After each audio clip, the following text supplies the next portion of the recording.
Welcome back to another Sun and Moon Lost Thunder video here at Tabletop Village on Mellow Magikarp's channel. We are taking a look at number 8 seed Psychic Malamar off of its victory against the Coco Spread deck against number 9 Vickeray off of its absolute domination over attacking Steelix.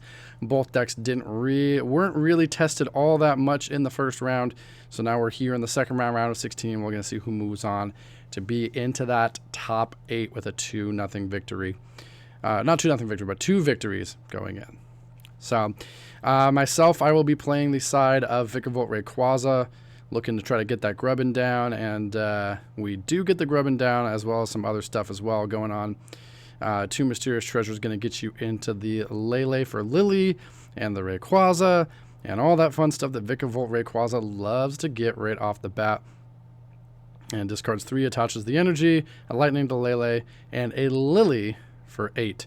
And Caston gives you the high 5. Caston over there on the side of Malamar. A lot of Acrobikes in his hand. He'll be looking to slam all those down, try to pitch some psychic energies into the discard pile turn 1. We'll see what his hand consists of. And there is the first Acrobike, deciding between Cynthia and Guzma here. We already know Caston kind of already has a play in his mind, but doesn't have any psychic energies in his hand or anything. So another choice belt will pitch the Lily, I do believe. Keep that choice belt in his hand. Still no energies though. And once again, we'll see an Acrobike immediately pitching the energy, but deciding, actually, you know what, maybe not. Maybe I want to keep that energy and pitch the Lunala Prism Star instead. And that's exactly what he does. Playing a Nest Ball, the 1-of Nest Ball. Here, coming down, searching his deck for the Chimecho and the Bell of Silence, not letting you able to play Pokemon that have abilities on your side. And so on my side, a lot of my Pokemon are going to have abilities, Delmise being the only Pokemon on the deck that doesn't have an ability. So Bell of Silence can really put some hurt in here. And cast an eyeball on this Guzma Choice Band combination now. Just trying to figure out what he wants to Guzma up and start dealing damage to. And his decision will be to grab the Rayquaza at first. I do believe he takes this back and switches to the other Lele. Because I just go attach here, and then he goes, actually, you know what? We're going to switch up for the other Lele. And that's what's going to happen. I'll switch to the other Lele instead. And the attachment still goes down to the Rayquaza with the 40 damage on the Lele. Now, this is going to look really weird. Definitely a mistake of the board here. I play this Volkner, but I end up taking it back. If you look to your left on the hand cam, you'll see the 2 Volkner cards go back into the deck, and I say, you know what, never mind, I don't want to play this Volkner. But instead just play the Cynthia. And the Volkner found its way to the discard pile, and kind of stayed there. So it was just it looks like a double supporter. In reality, over the board, we said, hey, I want to take back the Volkner and play the Cynthia instead. But the Volkner just didn't go back into the deck. So I basically got to play a Volkner for free, although I probably want to keep that Volkner on the deck, if we're being honest. And then in my turn, it's going to be a grub and bench pass over to cast in Cynthia right away. So this Volkner not being overly impactful, it looks like a double supporter. Over the board, we said, hey, look, I'm going to take back the Volkner and just put the Cynthia instead. Just forgot to put the Volkner back in the deck. That's all. Cynthia's played here. Caston looks like he has drawn a bunch of Pokemon and energy. Wowzers, that is 3 Inkays. But not a lot of anything else in that hand. There's a lot of Pokemon and energies. There's the attachment down to the Lele. And another 40 damage coming on to the Lele. The other Lele. And here's a Guzma down. A Guzma for the Lele. You want to take that so he doesn't magical swap all the damage off of the Lele and KO 2 Grubbins. So we have a Guzma onto the Rayquaza, or bringing the Rayquaza into the active. What can Caston respond with here? Bell of Silence not doing a whole lot right now. You could consider, you could grab a Guzma and pin something else again, but no.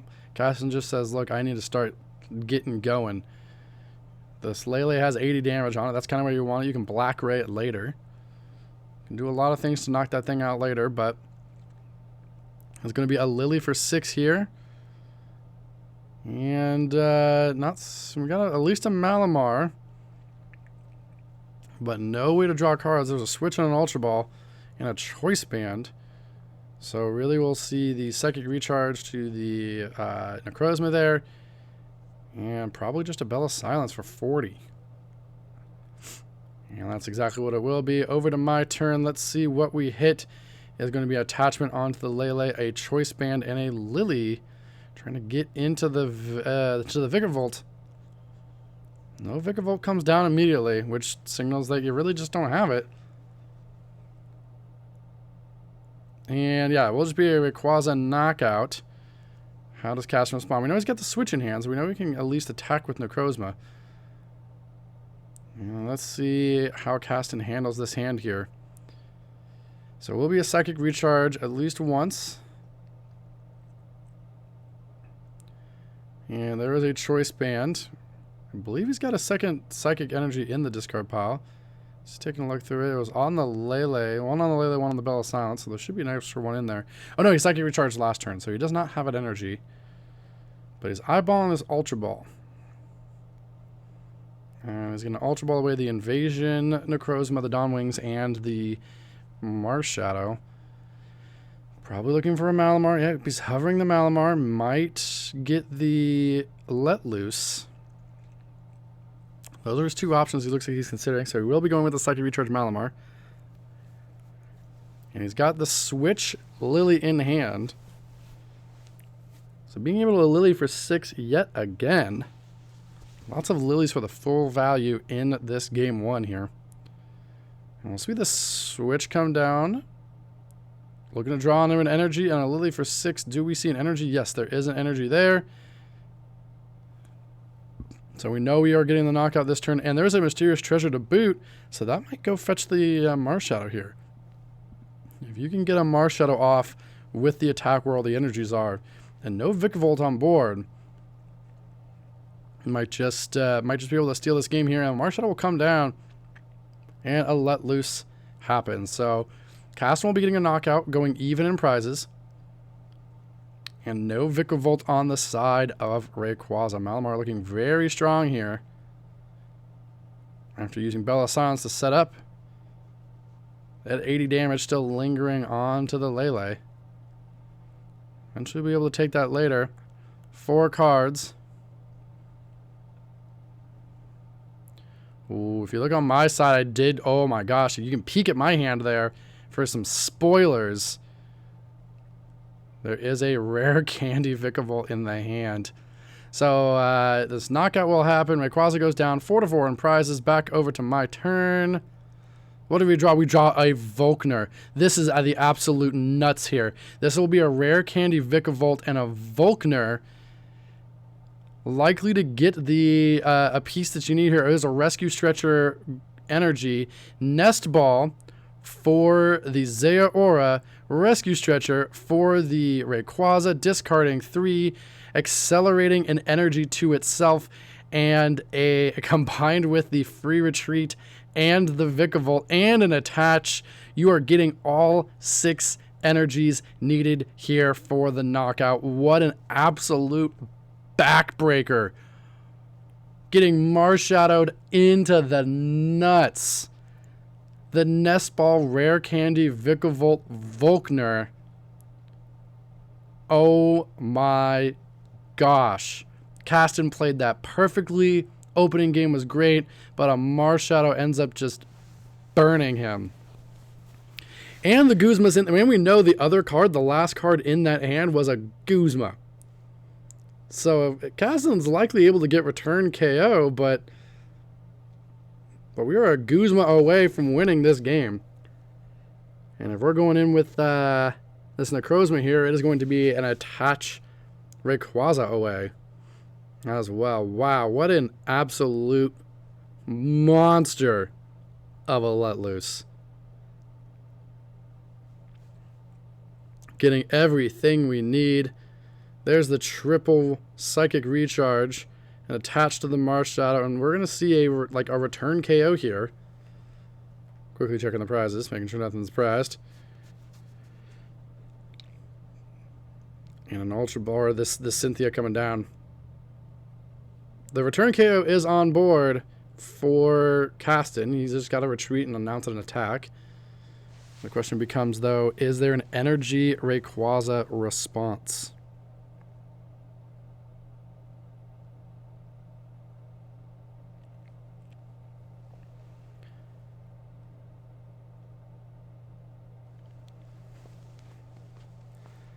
All right, Caston looking. What does he got from this Cynthia?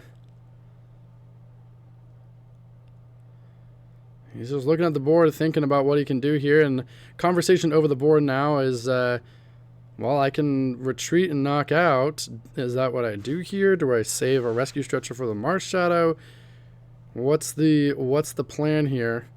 And Caston will just retreat the energy away and knock out the Rayquaza. Back into my turn, we see another Volkner, likely off the prizes. There's an attach.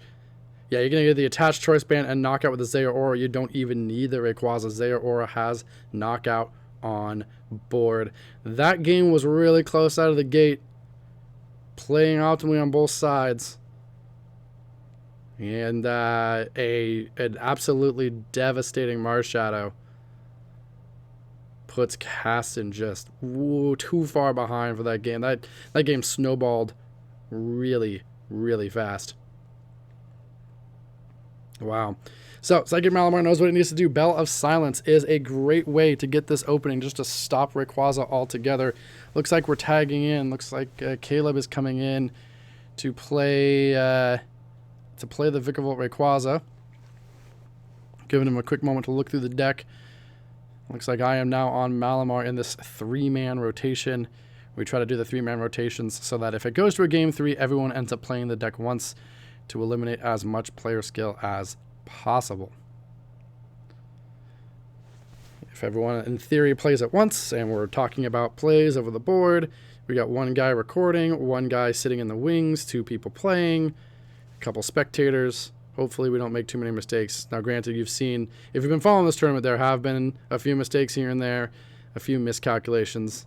That's all bound to happen when you record late night hours at Tabletop Village in Seattle.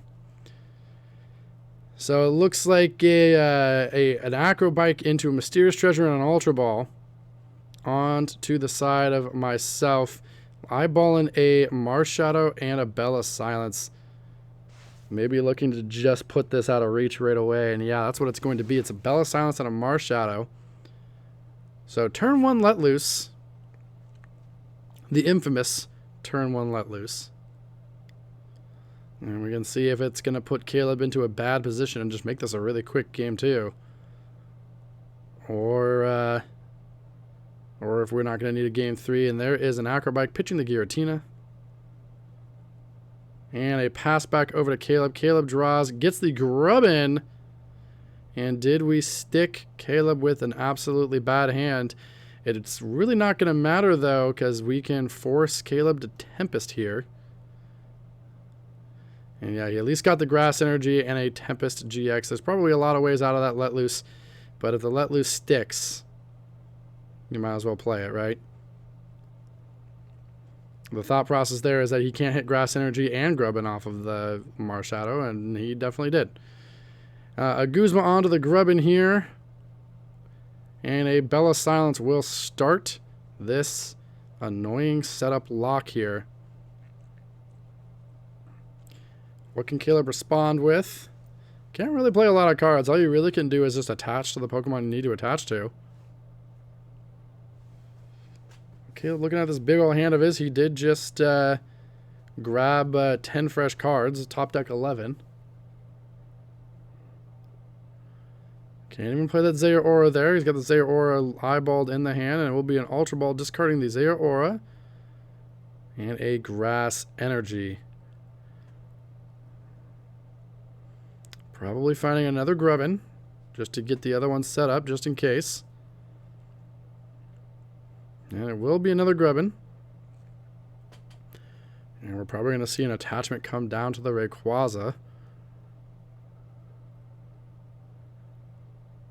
And, oh, there is a Guzma there. You're likely to see the Guzma being held for next turn.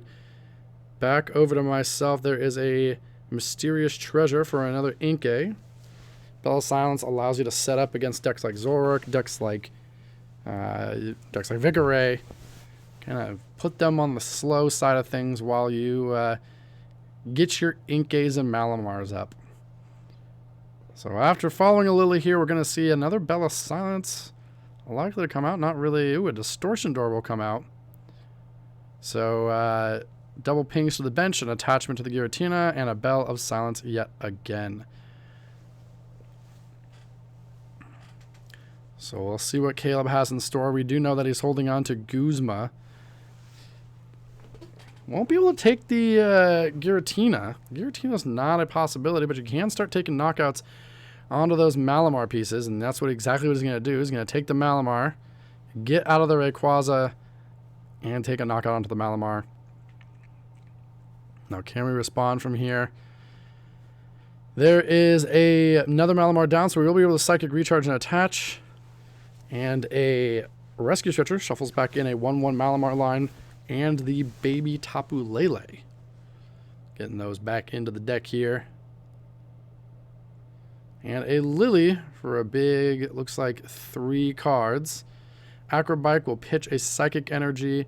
There will be an attach to a Giratina, a Retreat, and actually a Bell of Silence? No, yeah, a Bell of Silence and a Psychic Recharge onto the Giratina. Looks like we are setting up for a Choice Band knockout here.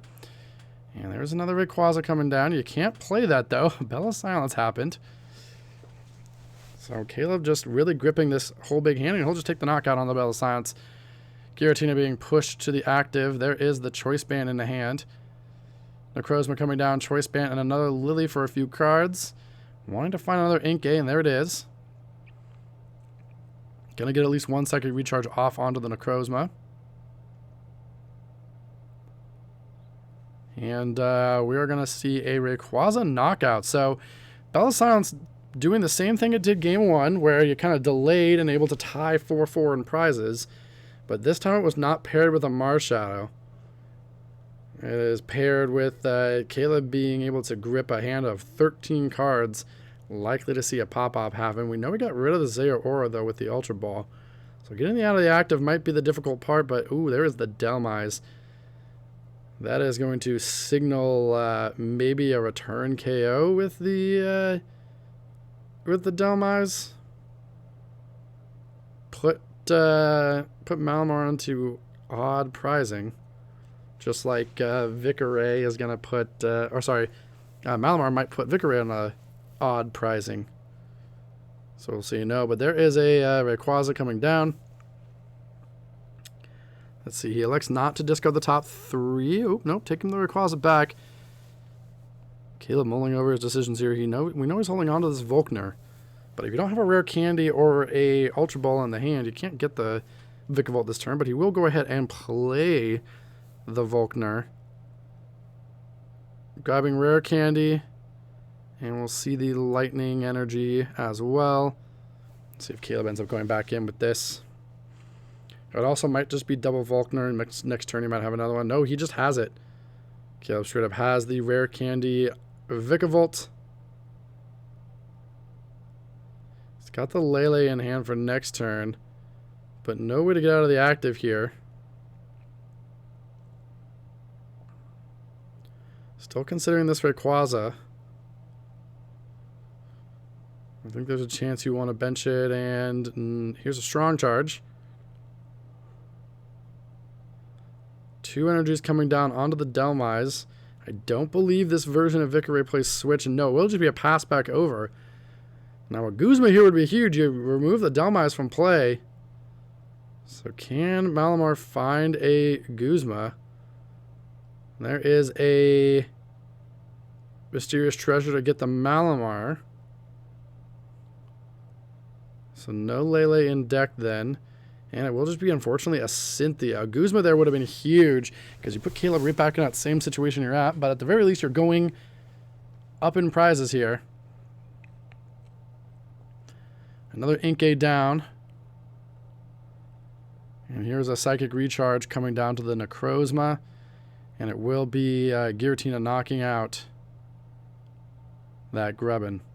Back over to Caleb here. This Delmise ready to take a return KO, so we know the race is on. Eyeballing up some Rayquaza stuff now. knowing that the Necrozma on the bench is a threat against Rayquaza. You don't really want to race. A Guzma here for Caleb would be huge as well. First one to Guzma wins. So there's a strong charge coming down to the Rayquaza. Was there a Guzma in the hand? The hand was really, really big. And, oh, there is a Guzma onto the Necrozma. That is not what you want to see if you're a Malamar fan. Caleb going down to 2 prizes with no good way for Malamar to return KO outside of using a GX Pokemon. Woof. Rayquaza getting everything it needs. Even though Bella Silence slowed it down, you go down to 4 prizes both games. There was an immediate Victory, or Vikavolt. Game 1, it was a little bit sketchier because of the let loose. Game 2 here, it was already in hand with the huge Tempest.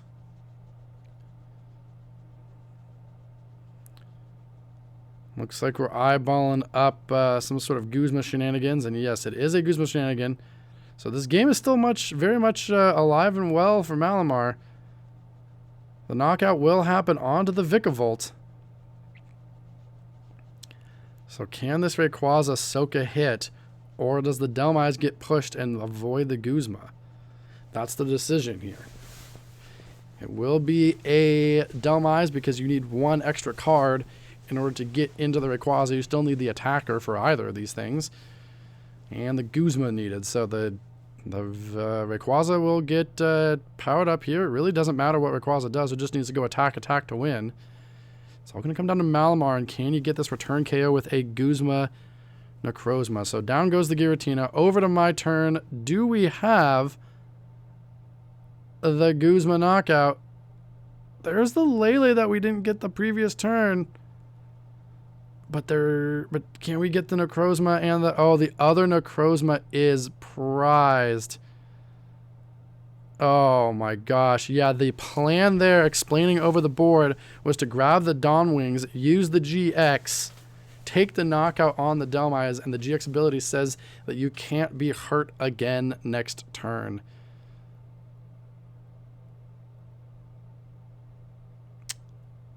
And it looks like Choice Band, yeah, Lily. Don't really have the knockout. There's that Ultra Ball, but you weren't going to get into it anyways.